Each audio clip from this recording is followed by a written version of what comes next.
G'day, Damien here for Automotive Superstore again. This time around it's Alpine's PXE-M60-4. Crazy name, cool device. It's tiny, it retails for $299 and I think it could be one of the best value products on the market right now.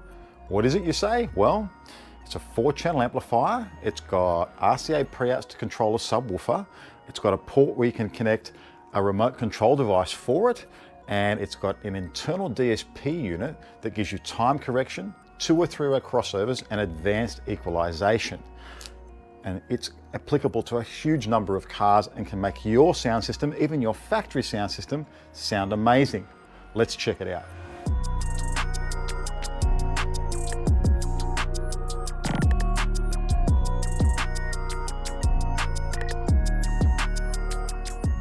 So you've got a car built sometime in the last 20 years and it hasn't got a very elaborate factory sound system. You haven't got a separate amplifier that you've ticked at the time of purchasing the car that's an upgrade. It's just the standard sound system that comes in most cars. You'll have a head unit with an amplifier built in and you'll have some speakers in the front and maybe some speakers in the back. And you may even have components where you'll have a tweeter in the front with a mid-range. Usually these systems are very rudimentary. You might have CarPlay, but that's got nothing to do with how good the sound system actually sounds or the quality of the speakers. One of the things that car manufacturers always skimp on is the crossovers and the DSP or equalization that can be used to tune the speakers to make the car sound good. That stuff's usually super rudimentary. At best you've got maybe treble and bass, or treble, mid and bass has 3 EQ bands to tune with, balance and fader, and that's about it. That's where the PXE-M60-4 comes in. It fixes all of that. It improves all that for you. Now, it's not hugely powerful. It's actually designed to upgrade like a stock sound system. It's got super efficient factory speakers that don't need 1,000 watts to make them sound good. And actually the 25 watts RMS per channel built in. This is probably close to, if not a little bit more than, the factory amplifier or the factory internal amplifier in most head units in any case. And so it's perfectly matched to install to control front and rear speakers in most cars. What it does give you though, it gives you that highly advanced tuning capability. So you can tune the crossovers and you can do the equalization and you can set time correction. There are a few different types of signal or signal chain setups you can do with this unit. Let me show you a few different ones that you may be useful to yourself. So over here, that's your standard type of setup there. You'll have your head unit and it'll go to front and rear speakers, and maybe you'll have tweeters in the front that are just parallel off the same channels as the front channels. The second example here is how the PXE wires in. Effectively, it's speaker level. It doesn't take RCA inputs, it's just speaker level input, and it's designed to insert between your head unit and your speakers. It takes just the speaker level input, you intercept where the head unit outputs go to the speakers and you wire it in there, and then it has outputs for all of the speakers, and you can have the same front and rear speaker setup plus the RCA pre-outs running to a separate amplifier you install with a subwoofer. So you've got all the signal processing and now you can add a subwoofer to the system really easily. Then you can get a bit more advanced. So over here, it's a similar setup, but what you would have is you would have the PXE, instead of running front and rear speakers, you would wire it to run the mid-range and the tweeters in the front of the car, what's called actively, and this would be a 3-way crossover arrangement where you have tweeter output, mid-range output, and then subwoofer output, and then you can just leave the rear speakers still wired off the factory head unit, and your fader will work properly fore and aft, and your balance will work properly left and right, because all you need with the PXE is one stereo pair of inputs to run all of the outputs. There's an even more advanced way of doing this, and you can actually, for example, if you wanted to amplify your rear speakers, the 2 RCA pre-outs on this are assignable. So you could assign the left one, for example, to a mono subwoofer output, run that to the amplifier and to a subwoofer, and then the right hand RCA pre-out, you can actually assign that, let's just say, a center rear as a mono signal, and use a small external amplifier to run your rear speakers from an amplifier if you choose to. So even though it's only got technically 5 or 6 channels, it's really, really flexible. Now, besides that, this unit actually has a high quality Bluetooth connection built into it. So not only is it controlled by a PC while connected via USB, you can use an Android type smartphone, connect to this to do a lot of the tuning from a smartphone instead of a laptop if you like, and that gives you the flexibility of doing that down in the workshop where you may not have access to a computer. The Bluetooth in this also can be used for audio streaming as a primary or a secondary source.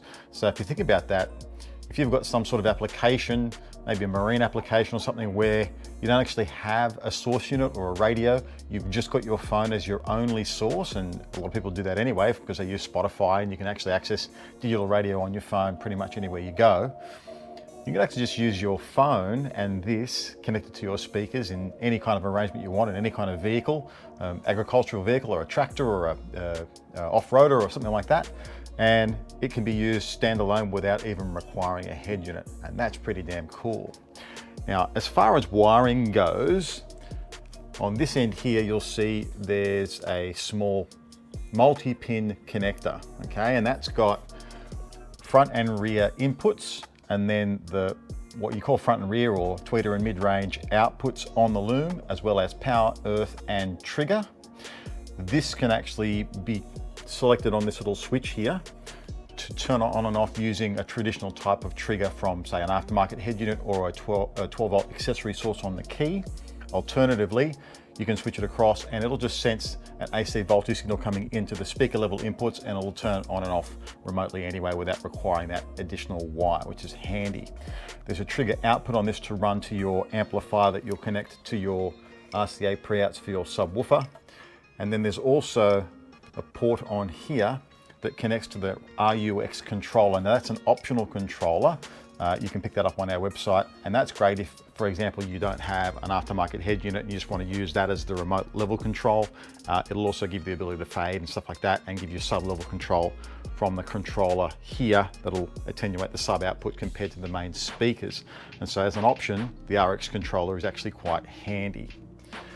Let me show you how you wire this in. So there's the one loom that comes in the package that plugs into here. This is the head unit out of a Suzuki Jimny that we're going to be installing this in to show you how it actually works. And around the back here, this is just the factory loom that's plugged into the head unit of the Jimny, and that just plugs into the Jimny's main wiring loom in the dashboard. And here, wired in, is the loom that plugs into the PXE. So you have the traditional white and grey, green and purple for front, rear, left and right, inputs and outputs. And then I've paralleled across yellow, red and black for power, accessory and earth onto the main loom. This only has a 15 amp fuse rating, and so if you're not going to be powering any speakers from the head unit itself, it's actually quite safe to parallel that across to the factory wiring. An option is you could upgrade. This has a 15 amp fuse and I've just upgraded it to a 20 amp fuse as a precaution, but I think that'll be just fine because again, these aren't hugely powerful. They're really only designed to have a modicum more power than the factory amplifier anyway. So once that's all adapted across into the stock loom,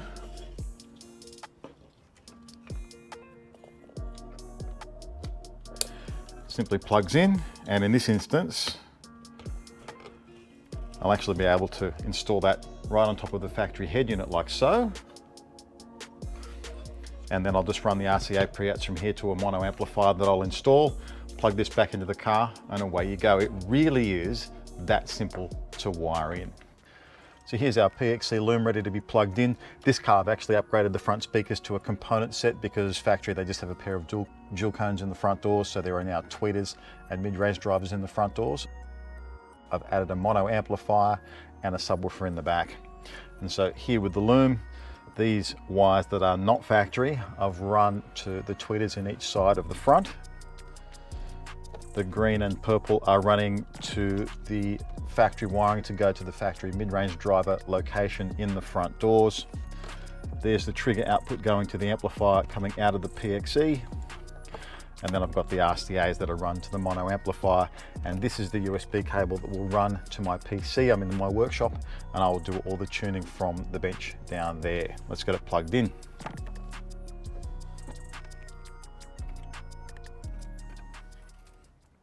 Okay, so we've got the PXE all installed now, and I've turned the car on and verified that the PXE is turning on itself, and so the blue light on top lights up. That's a great sign, and I've got a USB cable running from it to my desktop PC in the workshop.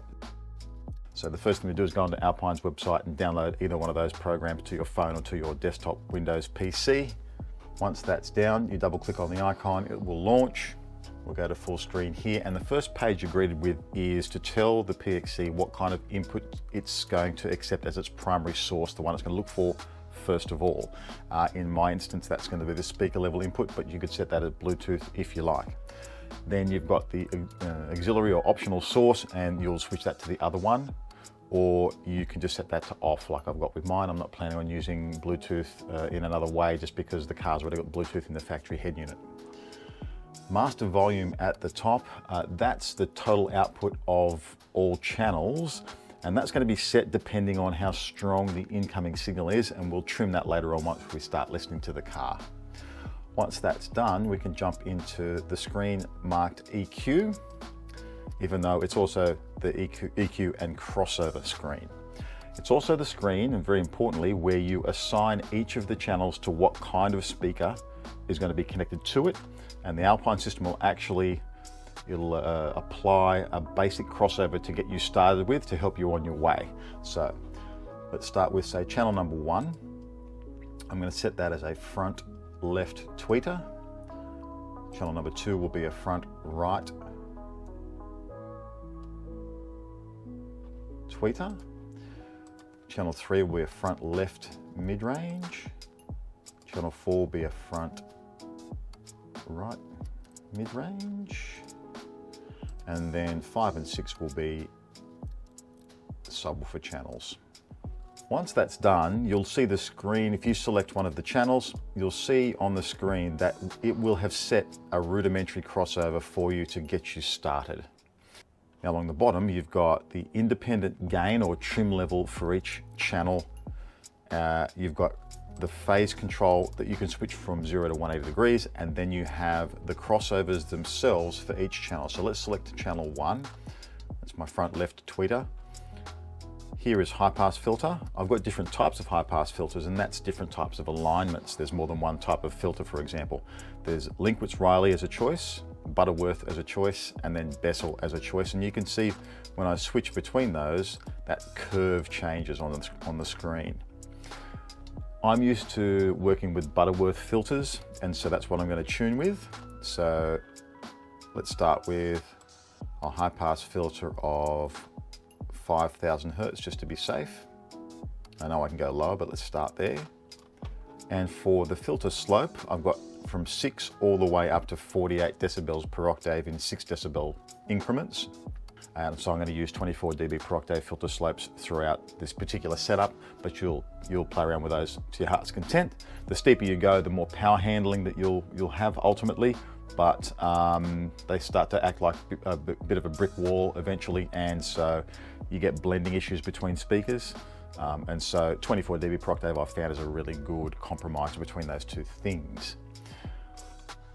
If I'm happy with the left tweeter at that frequency and I want the right tweeter to be exactly the same, I can actually click the sync button and we'll say, do you want me to match the other channel to match that channel? And if you click yes, it will automatically apply exactly the same filter to the other tweeter. And that will also work with the equalization I'll show you later on. With the mid-range here, I'm also going to go to Butterworth. I'm going to set a high pass at 80 Hertz at 24 dB per octave, and a low pass, also Butterworth, 5,000 Hertz, and also 24 dB per octave. And then I will sync across. And so the other channel matches that exactly. And so we've got our high pass for the tweeters and our band pass for our mid-range drivers, just leaving the low pass for the subwoofers. I'm going to set that at 80 Hertz. 24 dB per octave. And that's just a safe place to get started. Now I'll go and listen to the car, and I will start by adjusting the trim levels between tweeter, mid-range and subwoofer to get a tonal balance. Once that's done, I'll start tweaking the crossover frequencies and the crossover slopes, and I'll just go backwards and forwards and listen until I'm there or thereabouts where I think the sound quality should be, and then I'll adjust the total volume and have listened to how much output it's got, and then I'll go back and trim the master volume level to set that. And once we've done that, we can look at equalization. So the PXE has an excellent equalizer. There is a 31 band EQ for each of the 6 channels that are independent, so they don't affect each other in any way, shape or form. You've also got a choice of what they've called graphic EQ or parametric EQ. Let's start with parametric. It's the best and most complicated one to tune with. If I pick a band, let's just say on our mid-range channels, I pick band 16, which just happens to be 630 Hertz as a frequency. With parametric EQ, I can just grab that on the screen and I can apply boost, or I can apply cut. I can also pinch that in and I can reduce what's called the Q, or the width of the band, to be ultra narrow and pinpoint focused on that frequency, or much wider and broader. And because this is parametric, the last thing that I can do is I can grab it, I can move it left and right, and I can adjust the frequency. So it could be any frequency I want it to be. That's just about as accurate and pinpoint as you can get with any kind of equalization, and is far more advanced than anything you would get in a car or anything you'd get pretty much in any aftermarket head unit. If you go back to graphic EQ mode, it's very, very similar. The only difference is you can't move the center frequency. So the frequencies are fixed, but you still can adjust the Q width, and that's really nice. So it's actually a quasi-parametric if you think about it. Either ways, it's a great way to tune, and if you don't want to push the center frequencies around and want to keep it simple for yourself, by all means use the graphic equalization mode. Now, a note on tuning with EQ: if you're not being guided by a real-time analyzer, and for those who don't know, that's something that's a microphone inside the car that's measuring the frequency response, and you're playing something called pink noise, which is all frequencies at the same amplitude. If you're not guided by that, you're going to be flying a little bit blind and trusting your ears to tune with. That's not impossible, but tuning with an RTA is a much better way to do it, a more accurate way to do it, because you can see visually what's actually happening. Now, I have a very expensive RTA I've had for about 30 years that I rely on. If you don't have one of those, you can download an app onto a tablet or to a smartphone, and you can use something like the Audio Control SA4140i microphone. We sell these. Alternatively, if you need a really cheap solution, you can just pick up something like this IM-M6 from Dayton Audio online somewhere. One of these small microphones is better than nothing at all, and at least you've got some sort of guide with that and an application on your phone as to what's happening with the frequency response, so you can do your tuning. Lastly, there is the time correction, and that is how to delay each of the channels so that they all arrive simultaneously with the one that's furthest from you in the car. I'm not going to go into a big thing about tuning time correction in here. Suffice to say that on this system there are 6 independent channels with infinite adjustment, so that's all the adjustment you need for time correction. There is the final screen, which is called Mix, and it's a matrix screen that basically tells you what output channels are receiving what input signal, and so you can go in here and adjust things. For example, let's just say that you had rear speakers but you prefer them to be mono.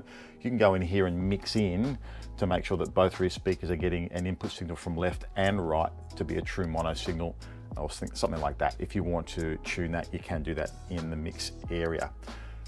That is how to set this system up and how to tune with it. There's no custom upload from that point. Basically, as you do a setting on the PC, it automatically uploads to the PXE inside the car, and it's ready to listen to. So I'll now go and spend some time tuning the car and going backwards and forwards and listening for half an hour to an hour just to get that tuned spot on. And I'm really happy that the system in here is super comprehensive. I mean, honestly, for the retail price of this tuning system is absolutely amazing.